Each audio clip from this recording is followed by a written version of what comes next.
그런데 오늘 잔치는 며칠 전 죽었다가 다시 살아난 나사로. 예수님께서는 나사로가 죽었을 때 그 무덤 앞에서 나는 부활이요 생명이니 나를 믿는 자는 죽어도 살겠고 무릇 살아서 나를 믿는 자는 영원히 죽지 아니하리라. 그 말씀을 하시고 나사로야 나오너라 할 때 그 죽은 나사로가 3일째 돼가지고 냄새가 나는 그 나사로가 배를 동여맨 채로 나오는 그런 기적을 베푼 거예요. 깜짝 놀랐죠. 어찌 이런 일이 있었을까?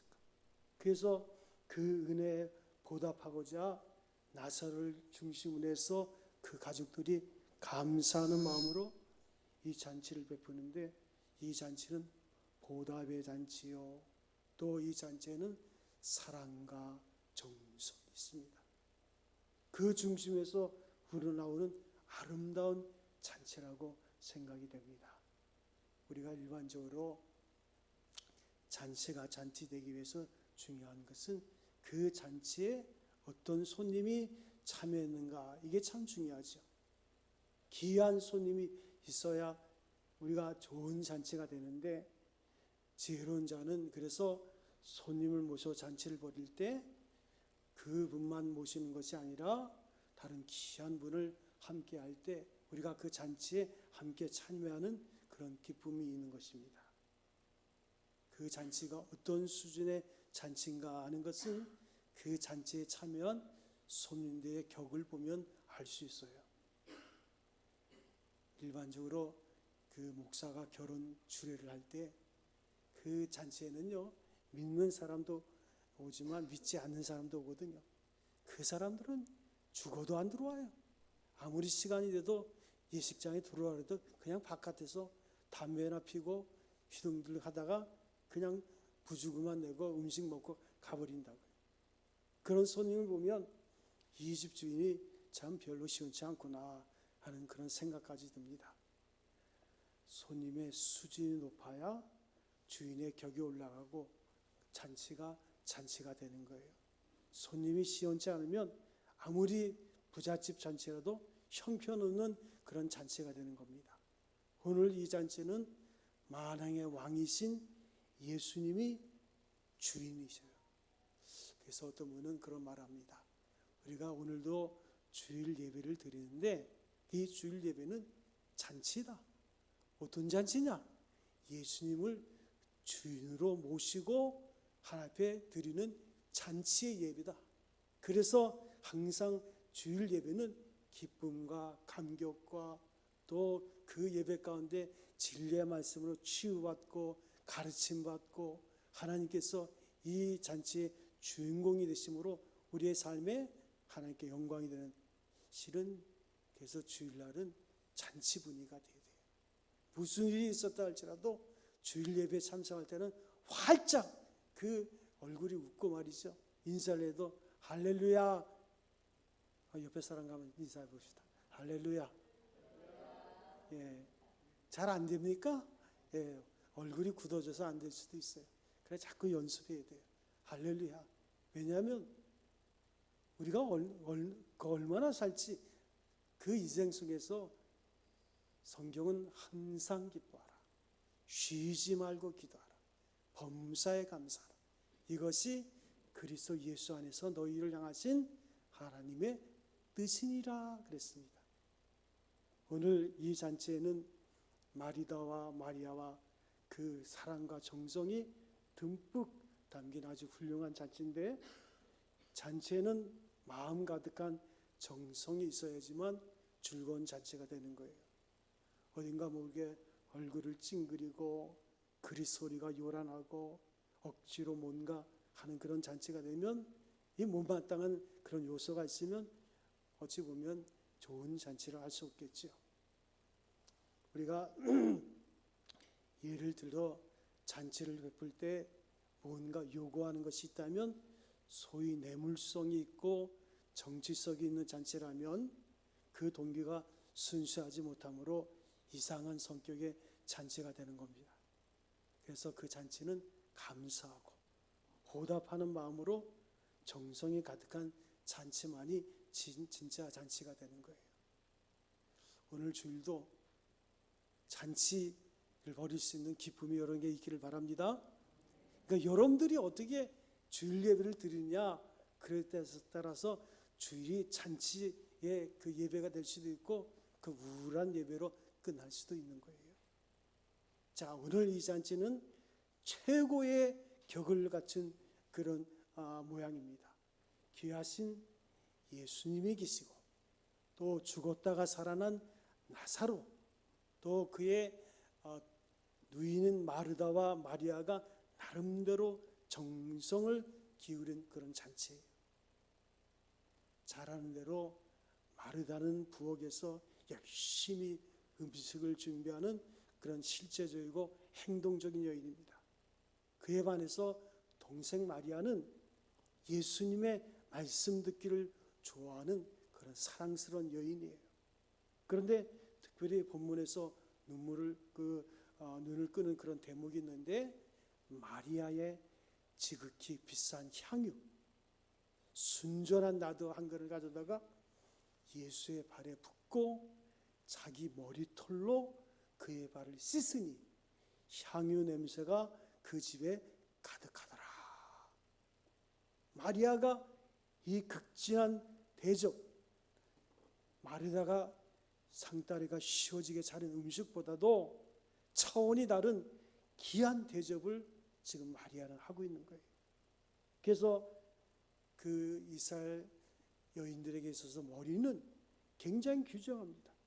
아주 소중하고 면류관처럼 여기는데, 그 머리를 자르지 않고 길게 길러서 그 머리를 자랑스럽게 간수하는 그런 모습이 있는데, 그 머리로 발을 씻겠다는 것은 지극한 존경의 최고의 표현이에요. 사랑의 고백이라 할 수 있어요. 또한 자신을 낮추는 겸손한 마음의 표현이 담겨져 있는 거예요.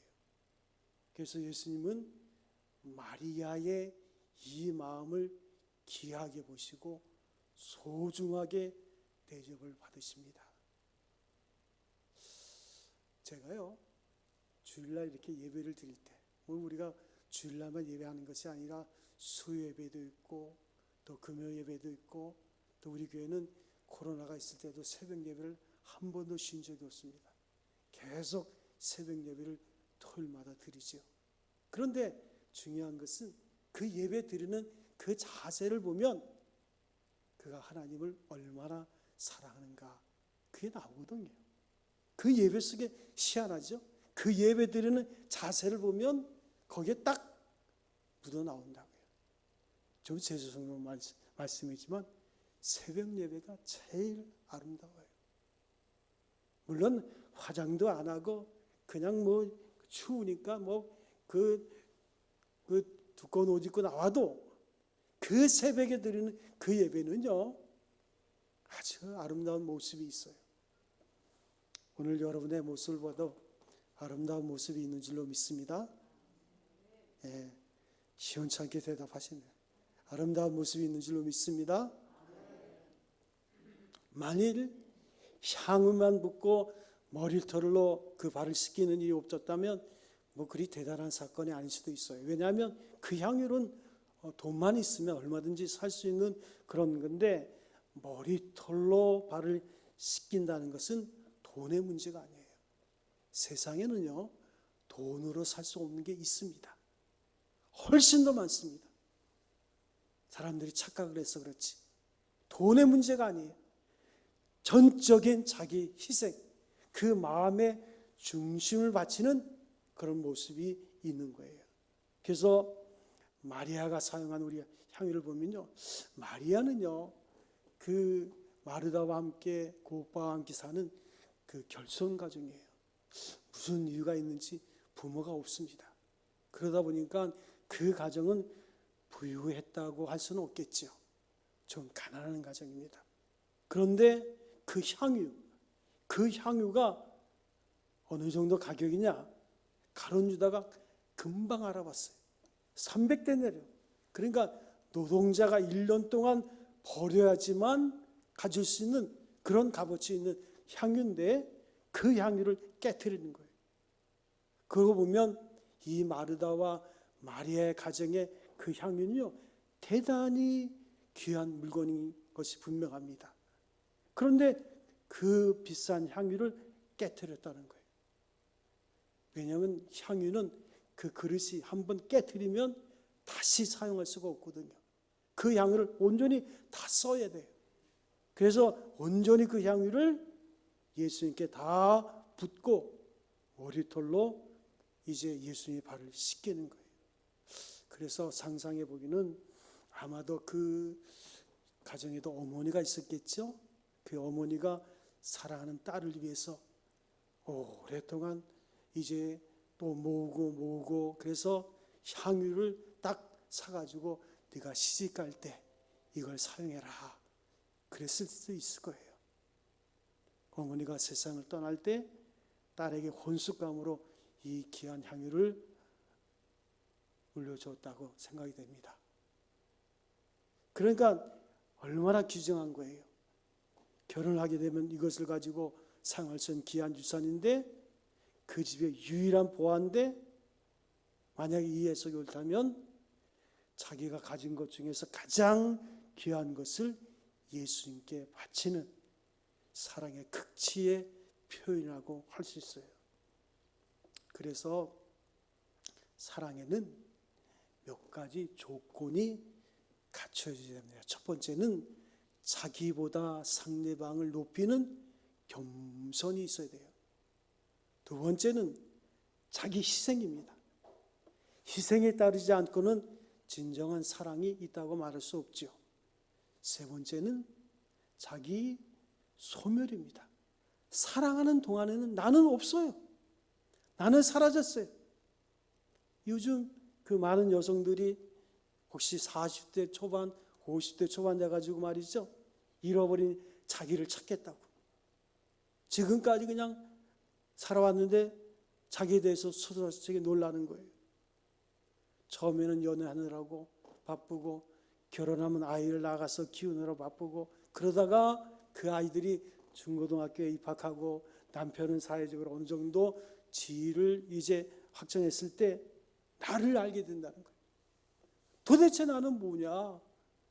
무엇을 하며 무엇을 위해서 내가 공부를 했고 어떻게 내가 이렇게 살았느냐는 자기 자신에 대해서 자문자답하는 거예요.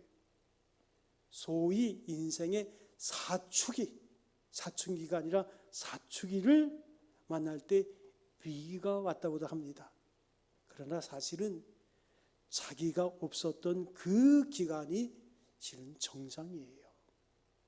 이제 정신이 들어와서 잃어버린 자아를 찾겠다는데 이것은 다시 말하면 사랑이 식었다는 증거일 뿐이에요. 정상이 아닙니다. 그 다음부터는 배우자가 밉게 여기지는 거예요. 남편의 뒷모양만 봐도 미워요. 아내를 두고 다른 생각을 하게 됩니다.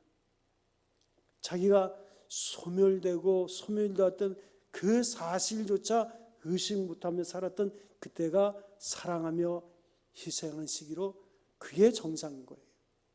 잃어버린 자기에 대해서 후회를 하면서 자기를 찾겠다는 것은 사랑의 위기가 왔다고 봐야 됩니다. 사랑하는 성도 여러분, 지금의 남편과 아내를 지극히 사랑하십니까? 대답이 없잖아요. 다시 한번 물을 때 그냥 네라고 대답하면 정답입니다. 여러분, 지금의 남편과 아내를 지극히 사랑하십니까? 네. 꼭 이렇게 두 번 물어봐야 되잖아. 그런데 한 가지 대답은 명쾌하더라고요. 자식을 사랑하십니까? 네, 그건 확실해. 그 언제 물어도 그냥 첫 번째 대답에 다 나와. 자식을 극진히 사랑하는 어머니에게 어머니 자신을 위한 일이 뭐가 있겠어요? 자식을 위하는 길이라면 목숨까지도 아끼지 않는 경우를 우리가 얼마든지 볼 수 있어요. 사랑하는 나는 자신을 위해서 전혀 바람이 없는 거예요.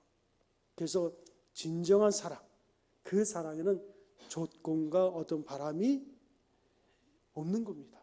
오직 상대방을 위해서 겸손하고 희생하면서 자기는 없어지는 거예요. 마리아도 지금 오직 그리스도 예수만 기쁘게 해드리고자 하는 그 마음으로 향유를 붓고 머리털로 발을 씻깁니다. 다시 말해서 그리스도 예수의 기쁨이 내 자신의 기쁨이라고 여기는 거예요. 만약에 머리털로 발을 씻기면서 아이고 창피하다, 이게 내가 무슨 꼴이야, 혹은 이거 내가 이게 정신이 잘못됐구만, 그렇게 후회한다면 그 기쁨은 있을 수가 없는 거죠. 그러니까 사랑에는요, 눈이 머는 거예요. 그 유명한 햄릿이 그런 말 했잖아요. 어느 날 마차를 타고 가는 두 사람을 봤는데, 한 남자는 그 마차에 탄 두 사람이 탔는데, 그 남자는 엄청나게 잘생기고 대단한 그 미남입니다. 그런데 그 여자는요, 그 옆에 앉아있는 여자는 그렇게 못생길 수가 없어요. 그럼 어떻게 두 사람이 같이 앉아서 있느냐? 한 사람은 너무 멋지게 생겼고 한 사람은 너무 추하게 생겼는데 그게 가능할까요? 가능합니다. 사랑하면 가능해요. 사랑하면 안 보여요. 눈이 멀어요. 그게 사랑이에요. 진정한 사랑. 오늘 우리가 그리스도 예수를 진정 사랑하면 주님만 보이는 거예요. 다른 것은 안 보여요. 그래서 자꾸만 옆에 사람이 흠이 보이고 뭐가 보이고 뭐가 보이고 하면 그 사랑은 식어진 거예요.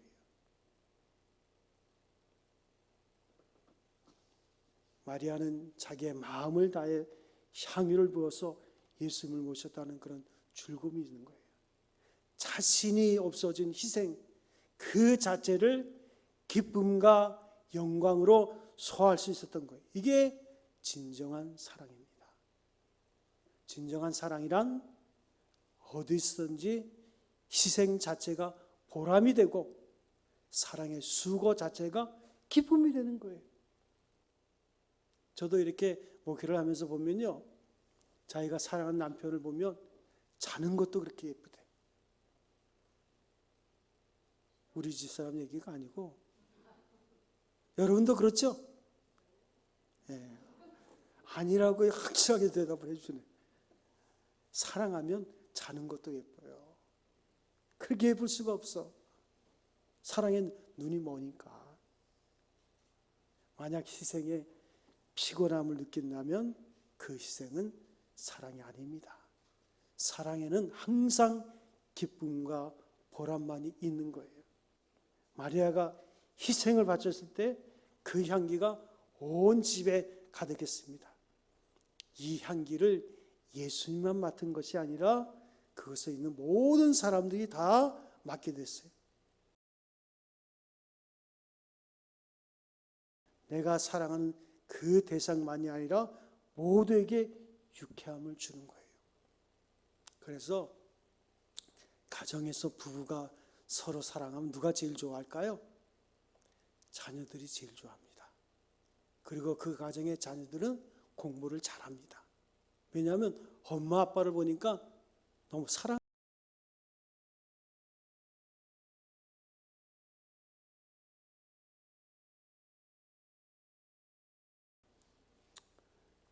이런 이야기를 해서 좀 죄송하기는 하지만 이번에 가평에서 그 자기 남편을 물에 빠뜨려서 죽인 그 내연남과, 그것도 이상해. 내연남과 같이 여행을 가가지고는 그 남편을 빠뜨려서 죽였잖아요. 수영도 못한 사람. 그런데 알고 보니까 이 여자가 결혼하기 전에도 두 남자를 사귀었는데 두 남자가 다 죽었대. 그래가지고 지금 수사에 들어가고 행방불명인데 그 사람들 다 숨어. 그 남편을 죽이고 보험금 8억을 탈라고 그 짓 했다는 거 아니에요? 그런데요, 그 여자아이가 지금 31살입니다. 그 여자아이가 너무너무 가난해가지고 몇십 년 전에 텔레비에 한번 나왔어요. 로브하우스라 그래가지고 너무 가난한 그 집을 고쳐주는 그런 프로그램이 있었거든. 그 프로그램에 나왔다는 거예요. 너무 가난해가지고. 그래가지고 공짜로 집을 다 고쳐주고 내가 이제 크면 이렇게 어려운 사람들을 돕겠다 그랬는데 결국은 그 아이가 그렇게 된 거예요. 그 가정의 불행을 말하고자 하는 것이 아닙니다. 우리가 사랑한다는 것은 내 자신에게만 그치는 게 아니에요. 왜 부부가 사랑해야 됩니까? 우리의 자녀를 위해서도 사랑을 해야 되는 거예요. 우리 자녀들에게 뭘 가르쳐 주겠어요? 그냥 사랑하는 모습만 보여줘도 우리의 자녀들은 형통한 삶을 사는 거예요. 이 사랑은요, 엄청난 힘이 있습니다. 진정한 사랑은요, 엄청난 힘이 있어요. 저는 저희 어머니를 어제도 제가 어머니한테 일부러 전화를 한번 했는데 요즘 코로나가 심한데 어떠냐 그랬더니 동생이 받으니까 오빠 나 걱정해. 오빠 나 몸 건강 잘해. 엄마는 내가 책임지니까. 그래서 동생이 그러더라고요. 내 동생도 벌써 나이가 60이 넘은 그 동생이 있는데 어머니를 생각하면 가슴이 저려요. 그 어머니의 사랑을 생각하면. 이렇게 사랑은요, 힘이 있는 거예요. 참된 사랑은 값어도 아름답고 아무리 들어도 실증이 나지 않아요. 향기가 온 집에 가득하다는 말은 예수님만 기쁜 것이 아니라 선행의 향기를 맡은 많은 사람에게 기쁨과 감화를 주었다. 그런 이야기입니다. 그런데 이 일에 대해서 가룟 유다가 시비를 거는 거예요.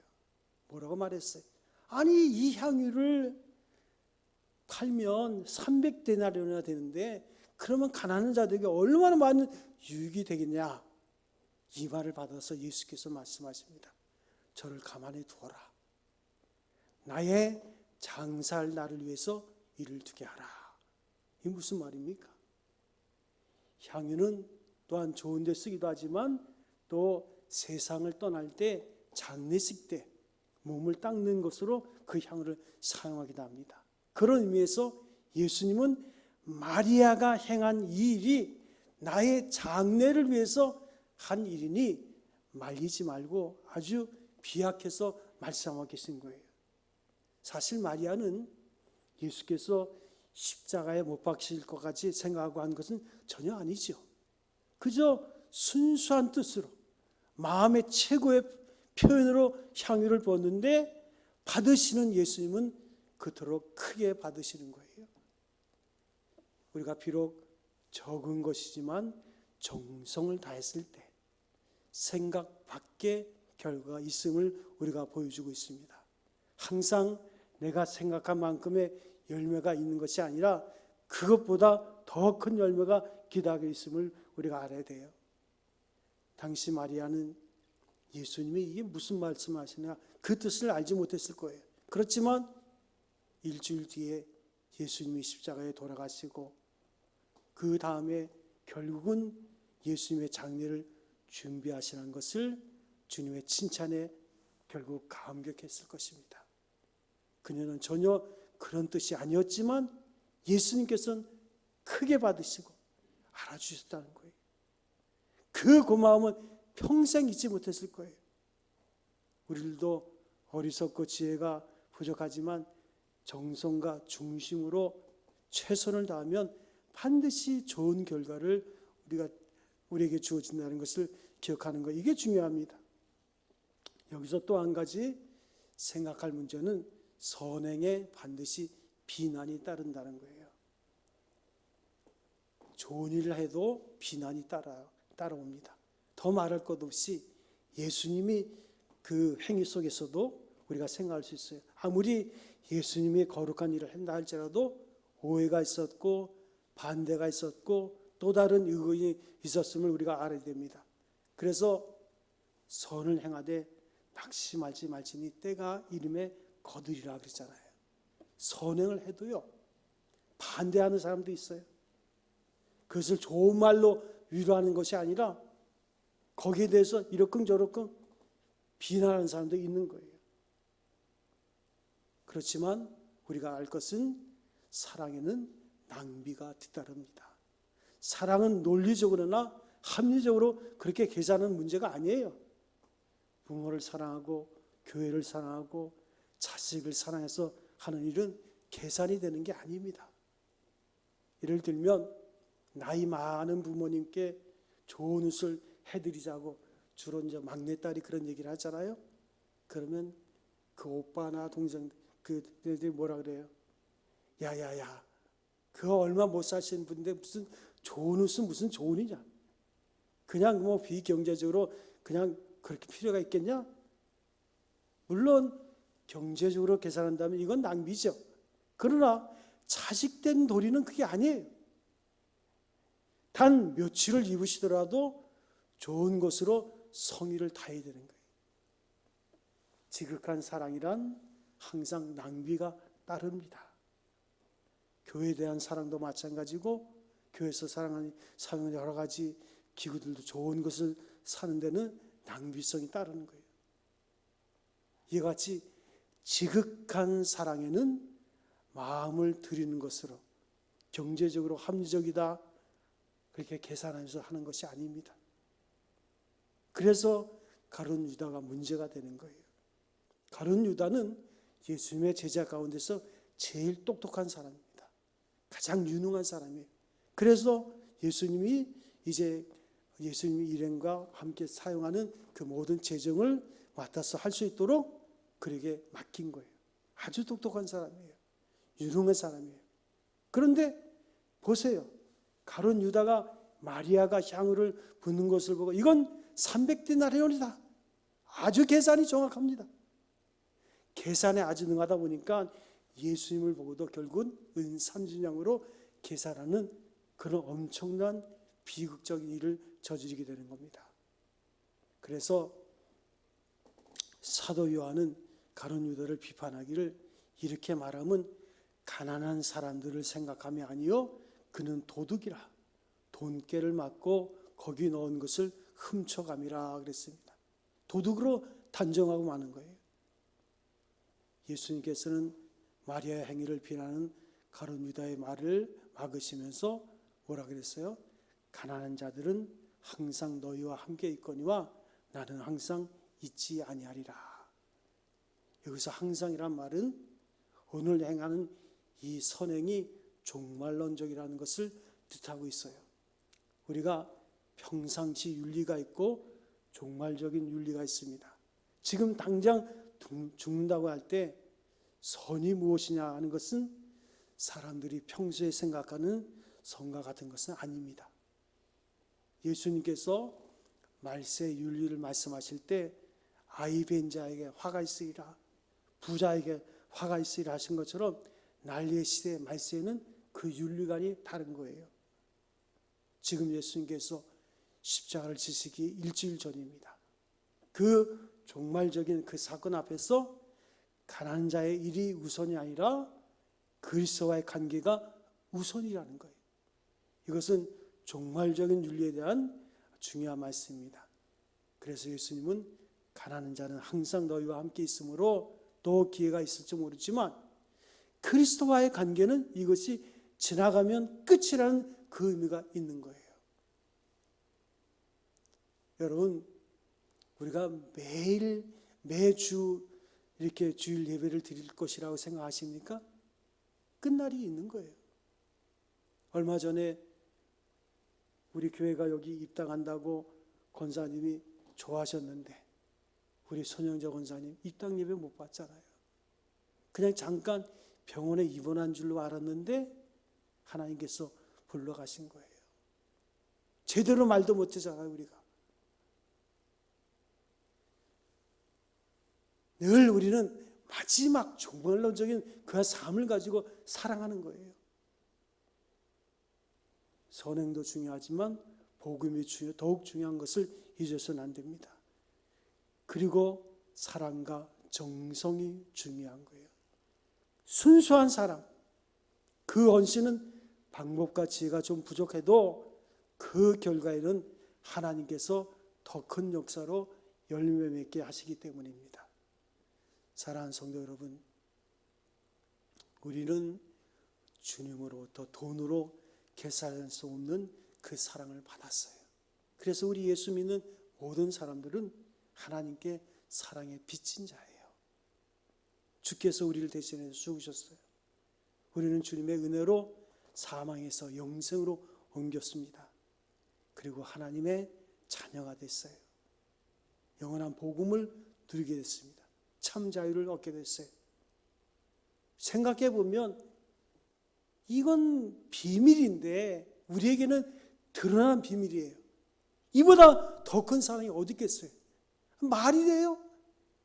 지금 우리가 생각해도 우리가 엄청난 죄를 짓고 있는데 그럼에도 불구하고 죄인된 우리를 위해서 십자가에 죽기까지 사랑하시고 피 흘려 우리를 구원하셨다는 이게 말이 안 돼요.